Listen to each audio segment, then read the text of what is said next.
कोई शक्ति इस पदयात्रा को नहीं रोक सकती क्योंकि ये पदयात्रा हिंदुस्तान की आवाज है। ಹಾಯ್ ಹಲೋ ನಮಸ್ಕಾರ ಸ್ನೇಹಿತರೆ, ಹೇಗಿದ್ದೀರಾ? ಚೆನ್ನಾಗಿದ್ದೀರಾ ಅಂತ ಅನ್ಕೋತೀನಿ. ನೀವು ನೋಡ್ಬೋದು, ರಾಹುಲ್ ಗಾಂಧಿ ಅವರು ಬೆಂಗಳೂರಿಗೆ ಬಂದಿದ್ದಾರೆ. ರಾಹುಲ್ ಗಾಂಧಿ ಏನಕ್ಕೆ ಬೆಂಗಳೂರಿಗೆ ಬಂದಿದ್ದಾರಪ್ಪ ಅಂದ್ರೆ, ರಾಹುಲ್ ಗಾಂಧಿ ಅವರ ಮೇಲೆ ಒಂದು ಕೇಸ್ ದಾಖಲಾಗಿತ್ತು. ಏನಿದು ಕೇಸು ಎಲ್ಲವನ್ನು ನೋಡ್ತಾ ಹೋಗೋಣ ಈ ವಿಡಿಯೋದಲ್ಲಿ. 2023 ಚುನಾವಣೆಯ ಸಮಯದಲ್ಲಿ ಒಂದು ಜಾಹೀರಾತನ್ನ ಹಾಕಿದ್ರು. ಅಂದ್ರೆ ಬಿಜೆಪಿಯ ವಿರುದ್ಧ ಬಿಜೆಪಿ 40% ಕಮಿಷನ್ ಅಂತ ಒಂದು ಜಾಹೀರಾತು ಬರ್ತಿತ್ತು. ನೋಡ್ತಾ ಇರ್ಬೋದು, 40% ಅಂತ ಒಂದು ಜಾಹೀರಾತು ಬರ್ತಾ ಇತ್ತು. ಸೊ ಆ ಒಂದು ಜಾಹೀರಾತಿಗೆ ಯಾವುದೇ ರೀತಿ ದಾಖಲೆಗಳಲ್ಲಿದೆ, ಅಂದ್ರೆ ಸುಳ್ಳು ಜಾಹೀರಾತನ್ನ ಕೊಟ್ಟಿದ್ದಾರೆ ಅಂತ ಬಿಜೆಪಿಯ ಪಕ್ಷದ ಕೆಲವು ನಾಯಕರು ಕಾಂಗ್ರೆಸ್ ವಿರುದ್ಧ ಮೊಕದ್ದಮೆ ಹೂಡಿದ್ರು, ಮಾನನಷ್ಟ ಮೊಕದ್ದಮೆಯನ್ನ ಹೂಡಿದ್ರು. ಅದರ ಪ್ರಯುಕ್ತ ಜೂನ್ 1 ಜನಪ್ರತಿನಿಧಿಗಳ ವಿಶೇಷ ನ್ಯಾಯಾಲಯಕ್ಕೆ ಹಾಜರಾಗಬೇಕಾಗಿರುತ್ತೆ. ಈ ಯಾರ್ಯಾರು A1 ಆರೋಪಿ DK ಶಿವಕುಮಾರ್ ಅವರು, ಮುಖ್ಯಮಂತ್ರಿಗಳು ಮತ್ತೆ ರಾಹುಲ್ ಗಾಂಧಿ ಇವರು ಹಾಜರಾಗಬೇಕಾಗಿರುತ್ತೆ. ಆದರೆ ಅವತ್ತು ಜೂನ್ 1 ಮುಖ್ಯಮಂತ್ರಿಗಳು ಮತ್ತೆ DK ಶಿವಕುಮಾರ್ ಅವರು ಹಾಜರಾಗಿರ್ತಾರೆ. ಅವರು ಷರತ್ತುಬದ್ಧ ಜಾಮೀನನ್ನ ಅವರಿಗೆ ಕೋರ್ಟ್ ಕೊಟ್ಟಿರುತ್ತೆ.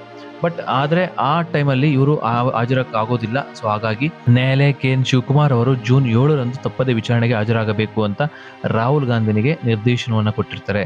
ಇದೇ ಪ್ರಕರಣದಲ್ಲಿ ಆರೋಪಿಯಾದ ಮುಖ್ಯಮಂತ್ರಿ ಮತ್ತೆ ಸಿದ್ದರಾಮಯ್ಯ ಅವರಿಗೆ ಜಾಮೀನು ಸಿಕ್ಕಿರುತ್ತೆ. 1 ಹಾಜರಾಗಿರ್ತಾರೆ, ಜಾಮೀನು ಸಿಕ್ಕಿರುತ್ತೆ. ಆದ್ರೆ ಅದೇ ಪ್ರಯುಕ್ತ ರಾಹುಲ್ ಗಾಂಧಿ ಅವರು ಇವತ್ತು ನ್ಯಾಯಾಲಯಕ್ಕೆ ಹಾಜರಾಗಲಿದ್ದಾರೆ.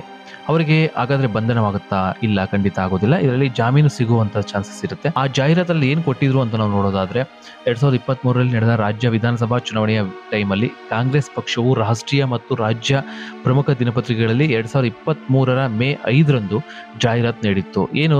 ಆಡಳಿತಾರೂಢ ರಾಜ್ಯ ಬಿಜೆಪಿ ಸರ್ಕಾರ 40% ಕಮಿಷನ್ ಸರ್ಕಾರ, ಇದು ಕಳೆದ 4 ವರ್ಷಗಳಲ್ಲಿ 1.50 ಲಕ್ಷ ಕೋಟಿ ಲೂಟಿ ಹೊಡೆದಿದೆ ಅಂತ ಒಂದು ಭ್ರಷ್ಟ ಸರ್ಕಾರ ಅಂತ ಒಂದು ಜಾಹೀರಾತನ್ನ ಕೊಟ್ಟಿದ್ರು. ಈ ಆರೋಪಕ್ಕೆ ಇದು ರಾಷ್ಟ್ರೀಯ ಪಕ್ಷವೊಂದರ ವಿರುದ್ಧ ಮಾಡಲಾದಂತಹ ಆಧಾರ ರಹಿತ, ಪೂರ್ವಗ್ರಹ ಪೀಡಿತ ಮತ್ತು ಮಾನಹಾನಿಕರ ಆರೋಪ ಎಂದು ಬಿಜೆಪಿಯ ರಾಜ್ಯ ಘಟಕದ ಕಾರ್ಯದರ್ಶಿ ಆದಂತಹ, ವಿಧಾನ ಪರಿಷತ್ ಸದಸ್ಯ ಆದಂತಹ BS ಕೇಶವ ಪ್ರಸಾದ್ ಖಾಸಗಿ ದೂರನ್ನ ಕೊಟ್ಟಿದ್ರು. ಈ ಕಾಂಗ್ರೆಸ್ ಪಕ್ಷ ಮೊದಲನೇ ಆರೋಪಿ KPCC ಅಧ್ಯಕ್ಷ DK ಶಿವಕುಮಾರ್, ಸಿದ್ದರಾಮಯ್ಯನವರು, ರಾಹುಲ್ ಗಾಂಧಿ ಕ್ರಮವಾಗಿ ಈ ರೀತಿ ಆರೋಪಿಗಳಾಗಿದ್ರು.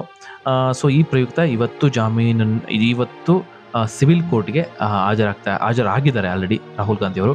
ಸೊ ನೋಡೋಣ ಏನಾಗುತ್ತೆ. ಇದಾದ ನಂತರ ರಾಹುಲ್ ಗಾಂಧಿ ಅವರ ನಡೆ ಏನಿರುತ್ತೆ ಕಾದು ನೋಡೋಣ. ಫಾರ್ಮೇಶನ್ ಅಂಡ್ ಇಂಟ್ರೆಸ್ಟಿಂಗ್ ಸುದ್ದಿಗಳಿಗಾಗಿ public choice Kannada YouTube channel subscribe ಮಾಡಿ, ಲೈಕ್ ಮಾಡಿ ಮತ್ತು ಶೇರ್ ಮಾಡಿ. ಹಾಗೆ ಫೇಸ್ಬುಕ್ ಅಲ್ಲಿ ಫಾಲೋ ಮಾಡೋದನ್ನು ಮರಿಬೇಡಿ.